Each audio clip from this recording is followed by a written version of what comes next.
Bom dia, irmãos. Deus abençoe. Amém? Deus abençoe tua vida.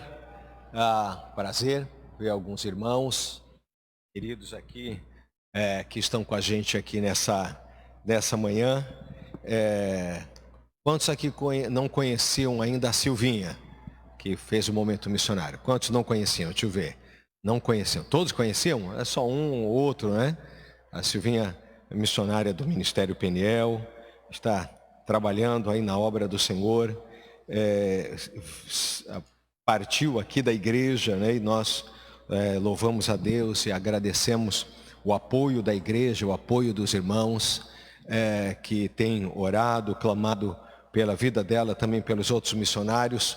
Apareceu aqui, né, no vídeo mostrando os trabalhos que cada família missionária, cada irmão tem realizado, os lugares por onde andam, por onde estão. Os irmãos lá no Peru, em Lima, têm enfrentado uma situação com a pandemia bem mais grave que a nossa, né? A igreja lá o sistema todo lá no Peru está em lockdown desde abril para frente, onde é o exército na rua, a polícia na rua, ninguém pode sair na rua, tem corredores restritos para você ir fazer compras no supermercado e voltar, as forças de segurança impedindo, até o pastor faz, por exemplo, a live da casa, nem ir para a igreja para fazer a live pode ir. Então é um tempo bastante complicado, né? Eu falo, irmãos, que agora nesse século, o mundo moldou a igreja, já engoliu a igreja, a instituição já foi engolida. Hoje a igreja é tratada como uma ONG, e a igreja jamais será ONG. Entendeu? Amém? A igreja jamais será ONG. Isso é o fundamento da igreja. A igreja tem um estatuto igual a um condomínio. Faz reuniões para resolver as questões de gestão, como faz um condomínio. Oi? As crianças vão sair, obrigado, pastor Samuel. Esqueci. Deus abençoe, meus queridos, podem ir ali. Obrigado, pastor. Tinha esquecido, já ia pregar. Vai lá, galera, Deus abençoe.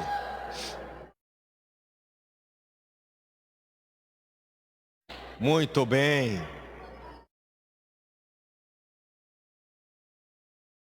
Eu imagino que nessa pandemia o consumo de bolacha recheada e outras coisas aumentou significativamente em casas, né? Muita gente engordou na pandemia, né? A gente emagreceu porque estava num processo para emagrecer, mas muita gente acabou ganhando uns quilinhos a mais.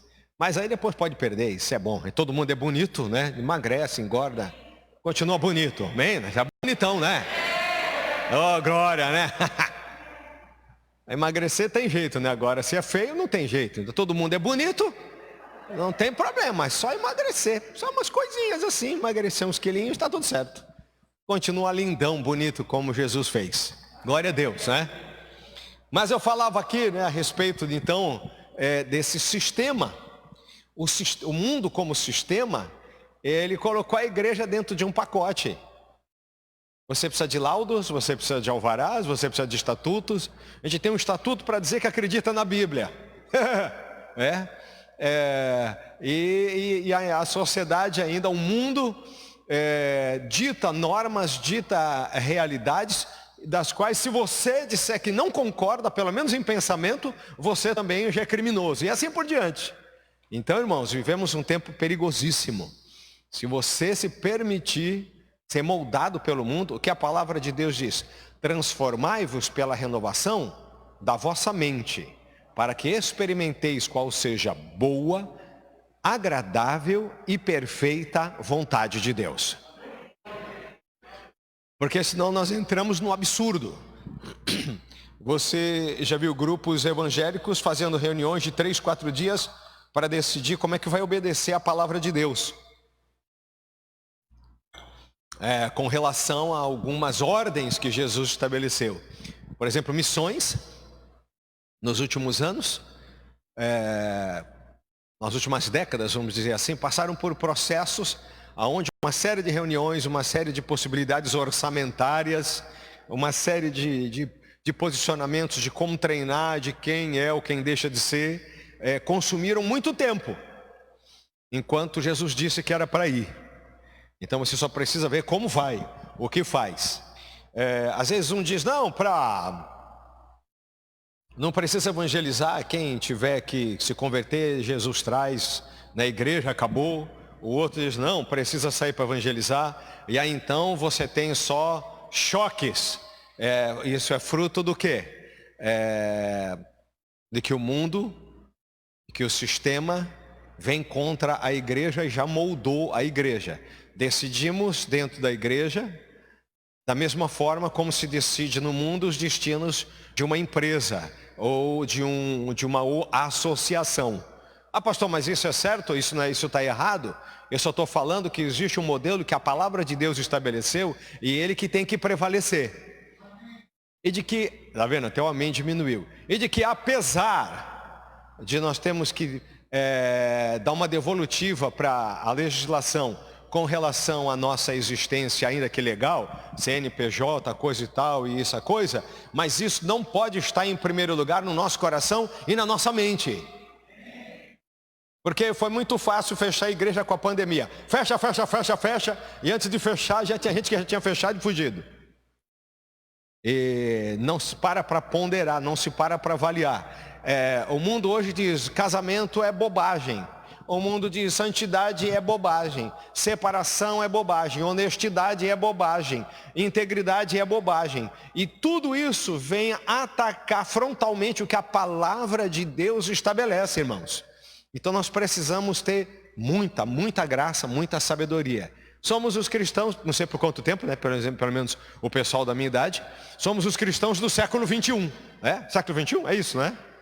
Aí vem a próxima geração. A igreja desse próximo século, ou deste presente século, tem desafios, respostas para dar. Porque é o seguinte, nós não temos só desafios, nós temos respostas para dar. Jesus nos colocou como mais que vencedores. O que significa ser mais que vencedor? Não estamos na disputa. Não estamos na disputa. Não estamos concorrendo. Não estamos nessa corrida. Não estamos. Não confunda, você não tem que ganhar nada. Jesus já ganhou. Por isso que ele diz, nós somos mais que vencedores. Então, você não tem que se desgastar com o debate, porque já foi decidido.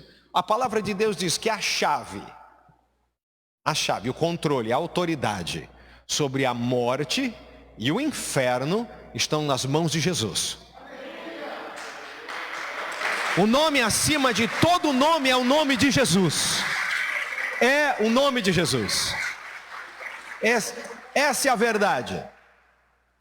Agora, a verdade, a realidade que vivemos no mundo é que toda a estrutura do mundo prega todos os dias exatamente o inverso, exatamente o contrário. E haja, irmãos, estrutura emocional para suportar isso. Você liga nos grandes noticiários, das grandes redes, e você vê que esse pessoal... Um dos princípios na universidade de jornalismo e assim por diante, eu tenho um pouco de curso nessa área, eu sou radialista profissional, locutor, apresentador, é falar da imparcialidade da imprensa, que na realidade não existe. Basta você ligar em qualquer noticiário e você vê que isso fica em um único lugar hoje, na universidade. E eu nem sei se na universidade andam ensinando isso ainda. Mas o que você vê na prática, quando você liga, não é isso. E isso está afetando profundamente a gente. Falo igreja, como igreja do Senhor, porque a gente é de carne e osso, né? A gente é gente. Então, irmãos, como nós hoje temos uma responsabilidade de dar uma resposta para esse mundo. Irmão, você é a última linha de defesa. Fora a igreja do Senhor Jesus Cristo, o resto já está embarcado no caos. O único lugar que tem resposta e esperança é na igreja do Senhor Jesus Cristo, irmãos. É na palavra de Deus. Se o cristão, como homem de Deus, como mulher de Deus, já desequilibrou, irmão, o cara do budismo está lá. Já foi. Já foi. É a grande verdade. Não existe outro instrumento, outra ferramenta de saúde, de equilíbrio, de resposta, além da palavra de Deus, irmão. Não é verdade que todos os caminhos levam a Deus. Existe um único caminho que leva a Deus, que é Jesus Cristo, Filho do Deus vivo. A única resposta é Jesus, irmãos. É a única. A ferramenta que nos liga aos céus é a oração, é o clamor, é a busca. E quem não tem isso, quem não está nisso, está vivendo o caos. Do pânico entrou para o pavor. Porque o mundo está vivendo um caos. Essa é a verdade. A resposta está em Jesus, na tua comunhão, na tua busca, no clamor que você tem com o Senhor. Grande luta nós enfrentamos.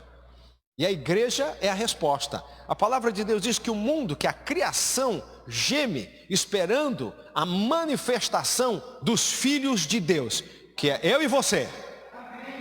Então, irmãos, quando Deus mandou você lá no meu caso me mandou para essa terra em 1962. Alguns foram em 70. Quem nasceu em 70? Década de 70.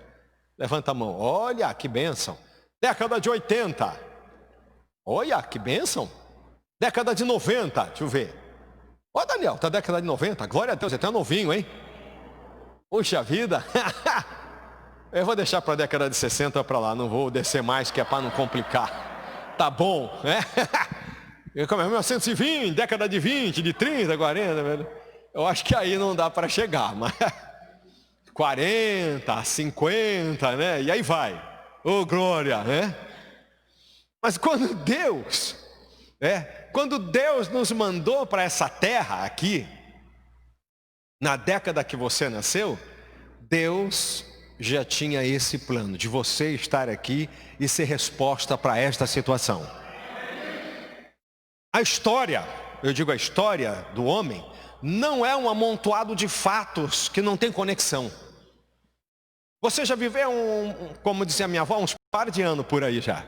Você já viveu aí uma grande história. E parece, às vezes a vida parece que é um aglomerado de desastres, de circunstâncias e tudo, e parece que o dia a dia é um tiroteio. A sua semana foi pesada? A sua semana foi batalha essa semana? Foi. E tem hora que a gente diz assim, meu Deus, como é que pode? É o pulo de uma chapa quente para outra, um negócio, parece que a coisa está um caos. Mas não é, Deus está no controle de tudo. Deus não perdeu o controle desta semana. A nossa história não é uma balbúrdia, irmãos. A tua história, a tua vida não é um aglomerado de fatos que estão atropelando e afogando e sufocando você. Não é. Deus tem um plano. Deus tem uma direção para a tua vida. Creia nisso pela fé em nome de Jesus.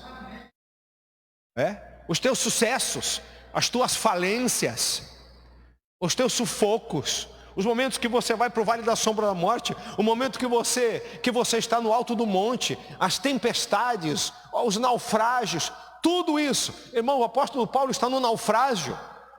E talvez alguém que olhe a palavra de Deus e veja a trajetória do apóstolo Paulo, pensa assim, é meio caótica a história desse homem. O ministério dele parece que é meio um desastre, é desastrado. É naufrágio, é gente apedrejando, é sendo chicoteado, sendo preso. Parece que é um problema depois do outro. E você tem uma ideia que é algo assim meio atabalhoado, que não tem gestão, que não tem uma administração, um negócio. Mas Deus coloca ele naquele navio para salvar todas aquelas almas, mais de 60 almas. E ele está dentro do navio, quando o navio vai ao fundo, E ele diz, Deus diz para ele, eu te dei todas essas almas que estão nesse navio aqui, e você então, por amor a você, que eles estão sendo preservados. E Deus tinha um mover ali, operou, ninguém morreu, o navio afundou, e aquilo que era um desastre, na realidade estava na mão de Deus, e todo mundo foi salvo, e acontece milagre naquela ilha, porque Deus está operando, e o nome de Deus é glorificado, até quando a víbora pica a mão do cara lá. O pessoal pensa, ele vai morrer, e ele não morre. Eu digo, além de queda, coice. Você sai de bicicleta, fura o pneu da frente, depois fura o pneu de trás. Ah, meu Deus, você está de brincadeira comigo? A sua história não é um amontoado de fatos sem coesão. Deus está no controle. Essa é a grande verdade. Então nós estamos nessa hora porque Deus sabia. Deus sabia de tudo. Por conta dessa pandemia, é cheio de sabidos no mundo. Os bate-bocas, as discussões de remédio, as discussões de número, de estatísticas, de quem é o culpado, colocaram a conta em cima dos chineses, que é eles que inventaram o vírus. O outro diz que não. Assim é o mundo, sempre procurando um culpado, sempre procurando sair fora e dizer que a culpa é do outro. E assim caminha a humanidade, não é? Deus sabia de tudo isso e colocou você como resposta. Deus não enganou, falou, puxa, caramba, mandei a Thalita na década de 90 para a terra e agora vai ter que viver essa pandemia perturbada. Era melhor ter esperado mais uns 4 décadas para mandar ela, que assim não pegava essa etapa. Mas a gente não sabe o que vem depois, não sabe o que foi antes, né?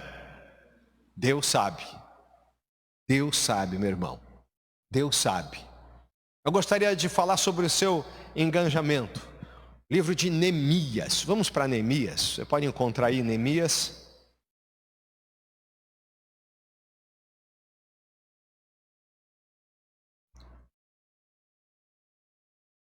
Eu quero ler somente os primeiros versículos do capítulo 1 de Neemias. Palavras de Neemias, filho de Acalias. No mês de Quisleu, no 20º ano, quando eu estava na cidade de Suzã, Anani, um dos meus irmãos, veio de Judá com mais alguns homens. Perguntei-lhes pelos judeus que voltaram e os que sobreviveram ao cativeiro e a respeito de Jerusalém. E eles me responderam, os que sobreviveram ao cativeiro estão passando grande aflição e vergonha lá na província. Os muros de Jerusalém foram derrubados e as portas da cidade foram queimadas. Depois de ouvir estas palavras, sentei-me e chorei. Lamentei por alguns dias e continuei a jejuar e a orar perante o Deus do céu. E então eu disse, e esta é a transcrição da oração de Neemias: ó Senhor Deus dos céus, Deus grande e temível, que cumpres a tua aliança e usas de misericórdia para com aqueles que te amam e obedecem aos teus mandamentos. Os teus olhos estejam abertos e os teus ouvidos atentos para ouvires a oração do teu servo.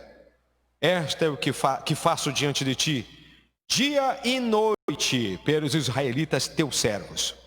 Confesso os pecados que nós, os israelitas, temos cometido contra ti. Sim, eu e a minha casa pecamos.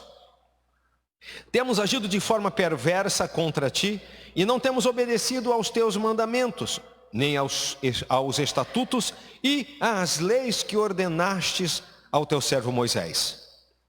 Lembra-te agora do que dissestes ao teu servo Moisés: se fordes infiéis, eu vos espalharei entre os outros povos. Mas se voltardes para mim e obedecerdes aos meus mandamentos e os praticardes, ainda que os vossos exilados estejam dispersos pelos lugares mais distantes debaixo do céu, de lá os ajuntarei e os trarei para o lugar que escolhi para estabelecer o meu nome. Eles são teus servos e o teu povo, que resgatastes com o teu grande poder e com o teu braço forte. Ó Senhor, que os teus ouvidos estejam atentos à oração deste teu servo e à oração dos teus servos, cujo prazer está em temer o teu nome. Faze com que o teu servo seja bem-sucedido hoje, concedendo-me a benevolência deste homem, no caso do rei Artaxerxes. E nessa época, era eu copeiro do rei. Glória a Deus. Essa é a oração de Neemias. Neemias, ele recebe uma notícia, ele faz uma pergunta de que talvez nós disséssemos assim: me arrependi de ter perguntado. Como é que vai o povo? Como é que está Jerusalém? Como é que está minha casa? Como é que está a estrutura da qual eu saí? E aí então a resposta é: só tem dor, vergonha e humilhação. É interessante, ele dá algumas direções aqui que eu acho interessante. Os que sobreviveram da pandemia estão passando grande aflição e vergonha. Opa, quer dizer, os que sobreviveram ao cativeiro. Porque nós vamos sobreviver à pandemia. É uma guerra. Ele diz: os que sobreviveram estão em vergonha. Os muros, aquilo que era a estrutura de segurança e de proteção, aquilo que estabelecia o perímetro de defesa, o perímetro para impedir que o inimigo viesse, os muros caíram. E isso é uma grande tragédia. Irmãos, nós não controlamos os ataques, não controlamos a guerra, mas nós podemos ter muros, podemos ter uma estrutura que diga: é só até aqui. Um povo que não tem nenhuma estrutura para fazer frente, que não tem limite, que não tem parâmetro, um povo que não tem limite ético, não tem limite espiritual, não tem limite de santidade, não tem limite do que sai da boca dele, não tem limite no que pensa, não tem limite em nada. É um povo sem muros, é uma casa sem muros, é uma casa que qualquer um entra. Ele diz: o muro está desabado, qualquer coisa entra, não tem lugar para fazer frente ao inimigo com espaço, com margem de segurança. Nós temos que ter margem sempre. Eu e você precisamos ter uma margem de segurança. É lá na muralha que a gente enfrenta o inimigo. Se for para tomar uma pedrada ou uma flechada, tem que ser na muralha, não dentro de casa, deitado na cama, que o inimigo acorda você e pum! Porque aí você não tem defesa nenhuma, não tem tempo de reação. É na muralha que você coloca quem? Os sentinelas. O que a palavra de Deus diz. Quando o sentinela vê o inimigo chegando, ele toca a trombeta para todo mundo ir para a muralha para fazer frente. Aí o inimigo vê que está todo mundo na muralha e diz: o negócio aqui vai ser feio. E tome flecha lá de cima, e tome óleo quente em cima. Não é assim que eu fazia lá? Você vê os filmes medievais. Quando o inimigo se aproxima, o cara está fritando bolinho no pastel, está quase pegando fogo e joga esse óleo quente na cabeça desse perturbado. Receba o óleo da unção aí, a 1000 graus. Vamos que é? 1000 graus de puro fogo santo e poder. A música, né, da Cassiane, né? Toma 1000 graus de poder aí nessa unção de fogo. Vira torresmo na hora. Vaza, né, Cabral? Agora dentro de casa, você já viu quando é na porta de casa que o cara está invadindo? Quem já teve o pânico de estar dentro de casa e o inimigo, o assaltante, o ladrão, está tentando arrombar a porta, batendo, tentando abrir a janela. Eu passei por uma experiência dessa já, no meu tempo de solteiro. Mas eu estava com uma 44 Papa Amarelo lá dentro de casa. Graças a Deus que ele não arrombou, foi embora. E você vê lá, tchac, mexendo na janela, tentando entrar. Você sabe que se arrombar aquela porta ali, não tem mais nada. Acabou. Mas enquanto está lá no muralha lá fora, a sua casa ainda está segura. É uma grande tribulação. Irmãos, temos que reconstruir os muros em volta da fé, da integridade, da convicção, do caráter, da santidade, de tantas coisas. E eu não estou me referindo só à questão da pandemia. Eu estou me referindo à nossa vida espiritual no todo. A parte da pandemia faz parte também. É só mais um detalhe. Está derrubado os muros. As portas da cidade foram queimadas. Não adiantava nem muro, porque nem porta tinha na cidade, os portões estão abertos. Não importa o tamanho da muralha, se nessa muralha você tem portas que estão abertas, escancaradas, você queimou a porta. Queimou a porta, a muralha não adianta nada. A pessoa chega num lugar onde a muralha é forte, mas ele olha, mas aqui tem um lugar fácil de passar. É só entrar pela porta. Queimou a porta. De vez em quando queimam algumas coisas da gente, queimam a nossa alegria, queima a nossa fé, queima a nossa perseverança. E aí você diz, eu não ligo mais para nada. Aí o diabo diz, não precisa nem derrubar a muralha, ele já queimou a porta, ele já arrancou a porta, é só passar, entre e sai à vontade, não é não? Quem já não se sentiu assim? E aí então o texto diz que Neemias fica atônito. Que bom! Depois de ouvir essas palavras, eu me sentei e chorei. Como que era o louvor? Se chorar, chora nos pés do Senhor. Tem Jesus como seu consolador. Se eu sofrer, uma noite até pode durar, mas o crente sabe que a vitória vem pela manhã. Se chorar, é para chorar nos pés do Senhor. Não é para chorar no desespero. Não é para chorar no ódio, não é para chorar na raiva. Se chorar é nos pés da cruz. É ali que eu vou chorar, porque é de onde eu vou ter esperança, onde eu vou me reabastecer. Se é para me esvaziar, eu vou me esvaziar aos pés da cruz. É aos pés do Senhor. Se é para me derramar, se é para me desequilibrar, que seja debaixo da mão do Senhor, porque aí Ele vai me pôr em pé de novo. Agora quando a gente desequilibra em outro lugar, irmão, ou a gente desce a prateleira geral. Como é que é o povo que desequilibra e vai para o bar? Enche a cara. Desequilibrou. Aí tem um que vai oferecer, você quer dar uma cheirada aqui, que aí você melhora. Pronto, desgraçou. Se cheirou e não resolveu, toma uma pedra de crack. Desgraçou mais ainda. Hoje eu fui comprar pão, cedinho, alguns anos atrás, entrei na padaria. 7 da manhã, tinha um cidadão lá tomando, pediu me põe aí um rabo de galo. Falei, nem gosto de galinha, de bicho, que é isso? Rabo de galo? Aí, eu estou comprando 2 caralho, uma média lá. Aí ele olhou para mim assim, toma um mais comigo, para mim tomar sozinho. Falei, eu? Hã?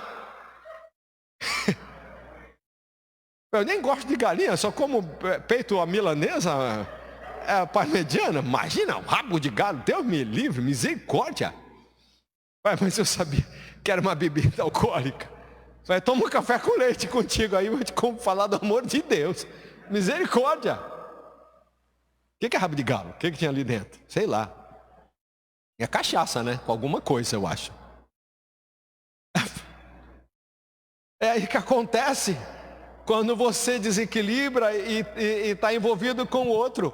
Não tenho dinheiro também, vamos pegar e vamos fazer um assalto. Pronto, desequilibrou geral. São esses as direções que o mundo dá para você. Então, irmão, se você está arrebentado, quebrado, vai para os pés da cruz. Ou melhor, vamos juntos aos pés da cruz, porque lá Deus vai dar cura, vai arrumar a gente. Porque senão a gente vai desaparafusar geral, vai espanar. Ele chora, ele clama, ele lamenta por alguns dias. Ele diz, foram alguns minutos, foram algumas horas. Não, eu me lamentei por alguns dias. E aí então, aí ele entende qual o rumo que ele tem que tomar. Ele começa a jejuar e orar perante o Deus do céu. E aí então ele faz toda a oração dele aqui. Ele escreve, ele faz questão de escrever o conteúdo da oração. E ele diz que por alguns dias ele ora, ele clama ao Senhor. E aí então ele começa a ter uma direção. Eu preciso pedir para o rei, completamente ímpio, completamente errado. Ele fala, Senhor, dá ao teu servo que ele seja bem sucedido hoje, com a benevolência deste homem. E ele diz o que ele era copeiro do rei. E aí no mês de Nissan, no 20º ano do rei Artaxerxes, quando ele estava ainda servindo vinho, dei ele ao rei, e ele nunca antes tinha visto meu estado triste na sua presença. E o rei perguntou: por que o teu rosto está triste? Você mudou, a sua cara mudou, o que é isso daí?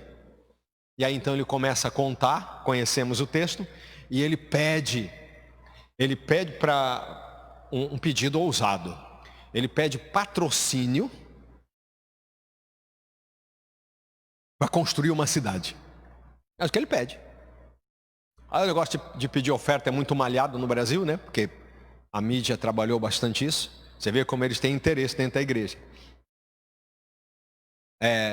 Malharam bastante as igrejas, malharam bastante os pastores, malharam bastante os crentes, invadindo nossa intimidade. Irmãos, alguns dias atrás a gente precisava de um outro computador para poder manter a estrutura aqui da live, uma série de problemas.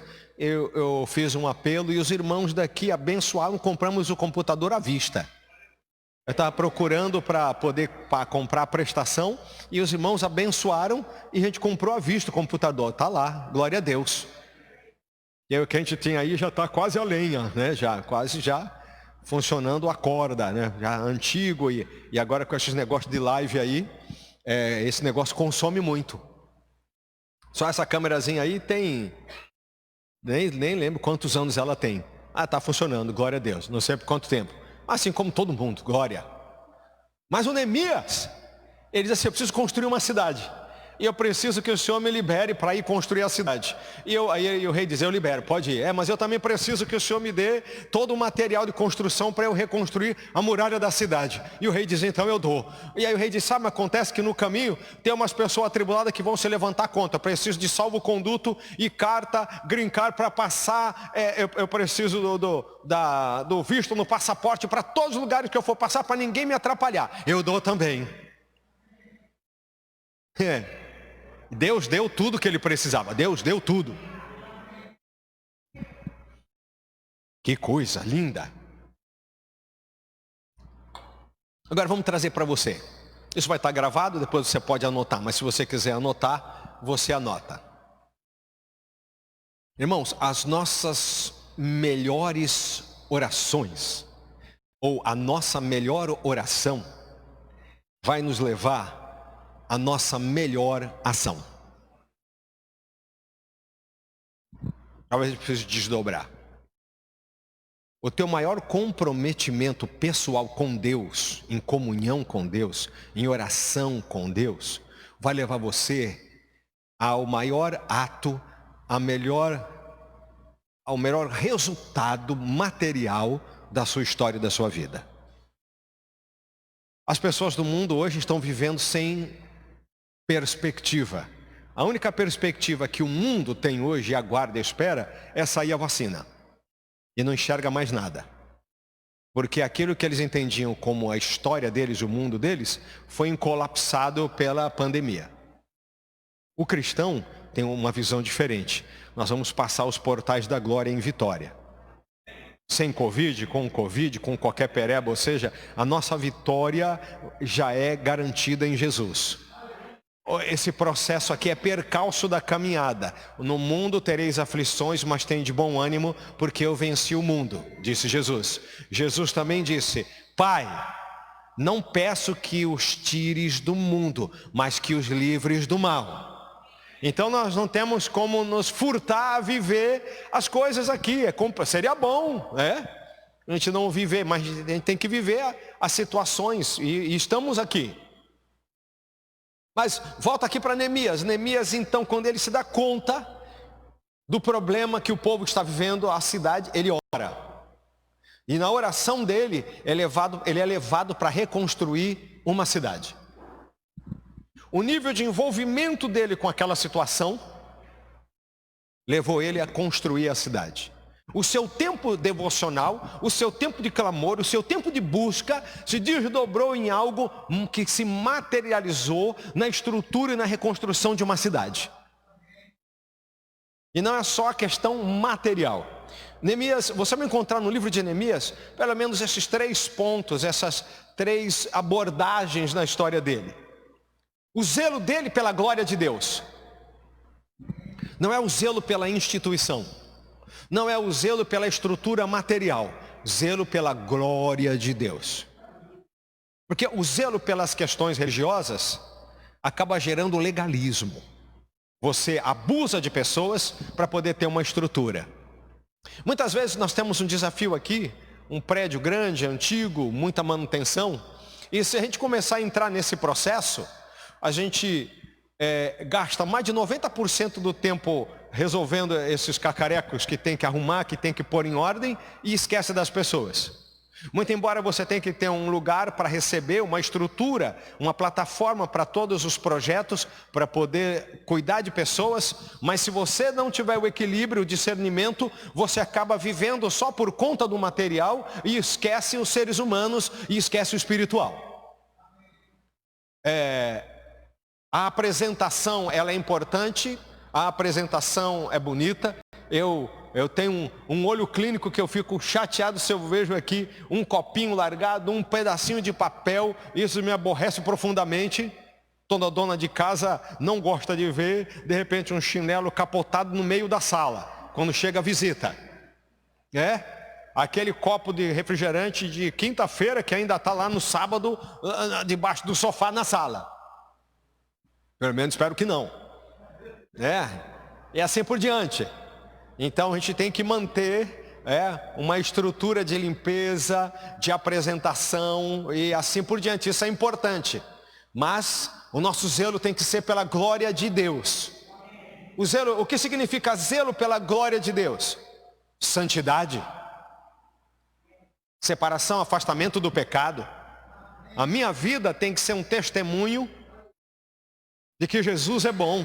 Da integridade do que significa andar com Jesus, os meus pensamentos, meu comportamento, a minha conduta não pode ferir a palavra de Deus. Zelar pela glória de Deus é quando eu erro, quando eu peco, porque eu não sou perfeito, mas assim que eu entendo, que eu compreendo, eu vou lá, peço perdão, me conserto e se for necessário, eu reparo o relacionamento com o irmão por conta daquilo que eu fiz. Isso é zelar pela glória de Deus. Zelar pela glória de Deus. O confronto positivo. Neemias confronta. Aparece Sambalate, Tobias e Gozém, que é o terceiro que a gente nunca fala dele. E ele diz, não sei o que vocês fazem aqui, dando palpite aqui. Vocês não têm parte, não têm herança em Israel, sai daqui.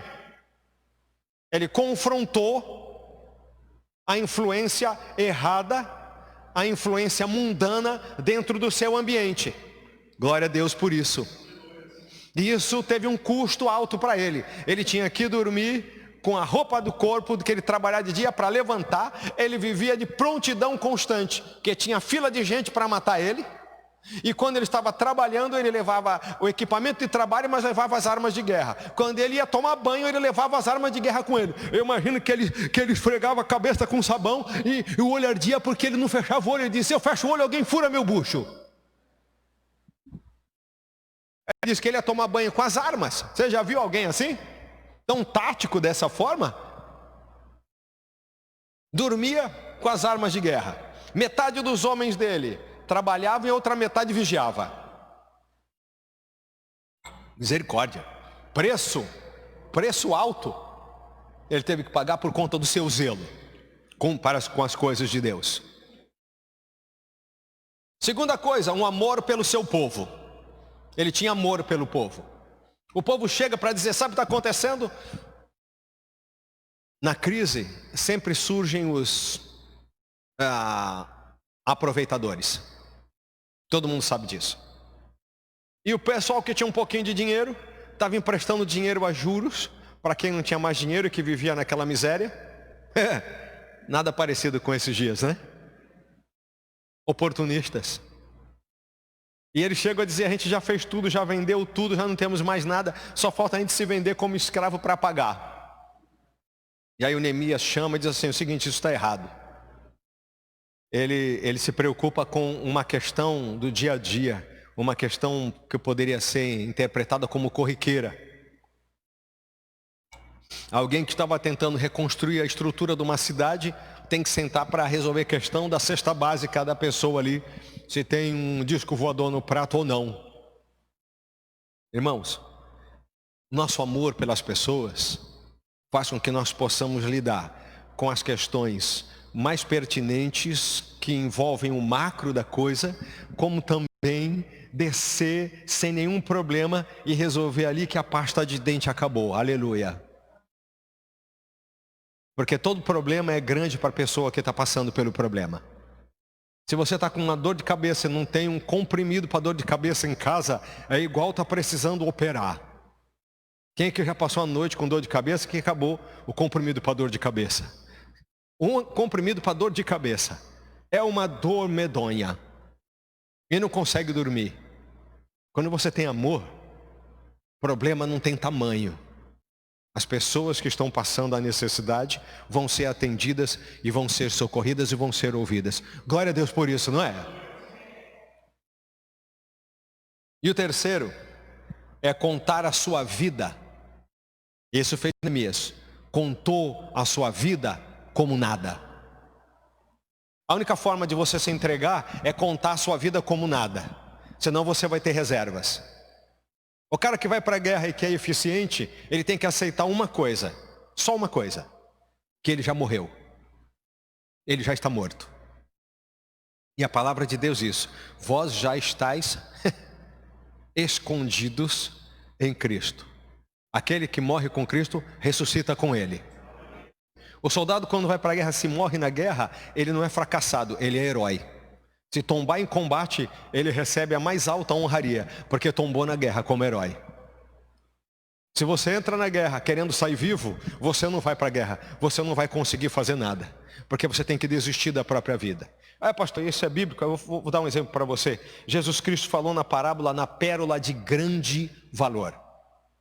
Fala de alguém que era negociante. Sabia o preço das coisas, quanto custa, quanto deixa de custar, compra mais barato para vender mais caro, cobra aqui, porque não tem segredo, né, irmão? Se você trabalha por conta própria, você sabe que você não pode cobrar por um serviço aquilo que custou o serviço para você. Você tem que colocar o seu lucro, senão você vai à falência, certo ou não? Você tem que ter o teu ganho. O comerciante tem que saber disso. Eu comprei por 10, vendo por 20, ou vendo por 25. Ele faz o custo da despesa dele. Quando é normal que alguém que não quer assumir o risco de ser comerciante ou negociante, achar que você está cobrando muito. Mas ele não quer correr o risco ele quer receber o salário dele no final do mês sem absolutamente ter corrido nenhum risco e sofrido nada. Mas quando ele descobre que você tem que se comprometer com uma série de encargos, aí fica diferente o negócio. E fala que esse homem é um negociante e ele acha uma pérola de grande valor. E a única maneira de ele adquirir aquela pérola é vender tudo que ele tem para comprar aquela pérola. Mas aquela pérola é tão preciosa que ela não viabiliza a continuidade dele no mercado. Porque se você comprar um tesouro, que é a coisa mais preciosa do mundo, a tua negociação acabou. Porque se você comprou a pérola de maior valor do mundo, se você comprou a pedra preciosa de maior valor no mundo, você vai vender para quem? Por que você vai abrir mão da coisa de maior valor? E ali simboliza quando você encontra Cristo. A partir do momento que você encontra Cristo, você vende tudo. Todos os teus projetos, toda a tua ideologia, todas as tuas ideias, tudo que está na sua cabeça, diz: eu desisto de tudo isso para ficar com Cristo. Você fez isso quando aceitou Jesus como Senhor e Salvador. Encontrei a pérola de grande valor, vendo tudo e fico com Cristo. Aí alguém diz: você não quer vender isso daí não? Claro que não. Tudo que eu negociar a partir de agora é prejuízo, é menos, porque não existe nada que seja mais do que isso. É o que Jesus disse: buscar em primeiro lugar o reino de Deus e a sua justiça, e as demais coisas vos serão acrescentadas. Glória a Deus, não é? É coisa maravilhosa, irmãos. E aí o que eu estou falando aqui, enquanto você tem um valor que você guardou, o que você guardou porque você acha que vale alguma coisa, mas pelo contrário não vale nada, é exatamente o que vai ser na sua vida, um prejuízo. O cara guardou um dinheiro lá de contos de réis debaixo do colchão. Aí tira agora para negociar. Não vale nada. O tesouro não vale nada. Guardou.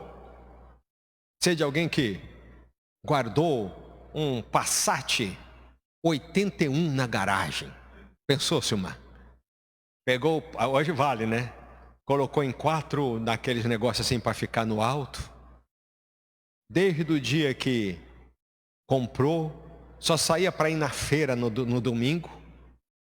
E aí deixou lá o carro lá. Depois de não sei quantos anos, foi para os netos. A pessoa não usufruiu nada, não aproveitou nada. O carro ficou lá. E hoje se vale como negócio vintage, né? Mas para ele foi um prejuízo, porque não usufruiu daquilo que era uma coisa, que era para ele poder atender a sua necessidade. Que coisa. Neemias, ele conta a sua vida como nada. Quando ele se vê construindo, está dormindo com a roupa que passou o dia, com as armas do lado, acorda, trabalha, faz. Ele diz assim: pagava a minha própria comida, alimentava os homens que estavam comigo do meu próprio bolso. Não fui pesado para o povo que estava lá na cidade, porque eles já estavam detonados. Irmão, ele diz: eu não cheguei aqui exigindo nem pedindo nada para mim, nem dizendo quanto que ia ser o meu serviço ou quanto que eu merecia. Ele começa a bancar do próprio bolso dele. Ele diz: eu pago a minha própria comida. Eu pago a própria, só o material. Ele dizendo: manda o povo para trabalhar junto. Chama o povo para estar junto aqui trabalhando. Põe todo mundo. E aí sabe o que acontece? Diz que desde o pessoal mais simples até os magistrados, até as pessoas que tinham outras posições mais elevadas no contexto da administração da cidade, todo mundo estava lá edificando a muralha de volta. Porque aí você começa a influenciar. Essa é a minha oração. Se o cara faz, eu também faço. Se ele dorme no chão, eu também durmo. Se ele faz a própria marmita dele, então eu também faço a minha própria marmita. Eu creio que é uma das coisas que faltam para essa geração, para esse mundo, não é, irmãos? Porque eu sei que você é exemplo. Eu sei muito da história de muitos irmãos aqui. Cada um de vocês, irmão, você é exemplo, você é trabalhador, você batalha, você luta, você guerreia todos os dias, você sai de sol a sol, você tem sido íntegro, honesto, caráter, e que esse exemplo atinja outros, irmãos. Você não tem colocado: eu não quero estar no primeiro lugar na fila. Irmãos, é terrível esse negócio do primeiro lugar na fila. Sabe por quê? Não gera dignidade. Eu fico assustado de ver, você chega no banco, você chega em qualquer lugar que tem a plaquinha lá, as pessoas de mais idade, não sei o que, tem prioridade aqui. Só que a prioridade que a lei dá para essas pessoas, presta atenção e vê o que está acontecendo. Elas não têm dignidade, a grande maioria não é digna do privilégio que recebeu da lei. Brigam na fila. Eu chego no supermercado, mas tem uma senhorinha daquela com aquele andadorzinho assim, ó, sabe aquele assim? Pá.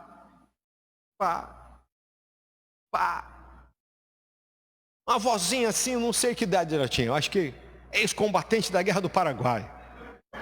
Deus, velhinha, muito velhinha. Eu fiquei assustado de ver. Falei: meu pai. E ela está no mercado, ela está fazendo compra, e ela pendurou a sacolinha assim naquele andador dela e vai indo. E aí então ela chega na fila do caixa. E tem a fila do caixa do pessoal de idade. Assim. Aquela fila há mais de 60 anos, né? E é uma fila só. E já tem vários velhinhos de 60 anos ali. 60, 70, 80, 90, 100, 120, está ali todos. E desse lado aqui está a gente que ainda está na guerreando ali, né? Chegando perto. E aí então todos nós entendemos o quê? Uma senhorinha com uma necessidade, uma idade, mas com uma necessidade maior do que todos aqueles que ainda estavam ali naquela fila. Ninguém deixou. A moça lá do caixa disse, por favor, deixa a vozinha passar à frente, né? Ninguém deixou, ainda falaram umas coisas mal criadas. Nossa, eu fiquei olhando. E aí nós trouxemos aquela velhinha para nossa... Põe aqui, já passa direto aqui. Mas os daí mesmo, vai lá, vai lá, vai lá. Fiquei olhando aquilo. Tem prioridade pela lei, mas não tem dignidade nenhuma. Não tem discernimento nenhum, não tem bom senso nenhum, não tem bondade no coração. Não é capaz de avaliar que tem alguém que precisa mais do que você.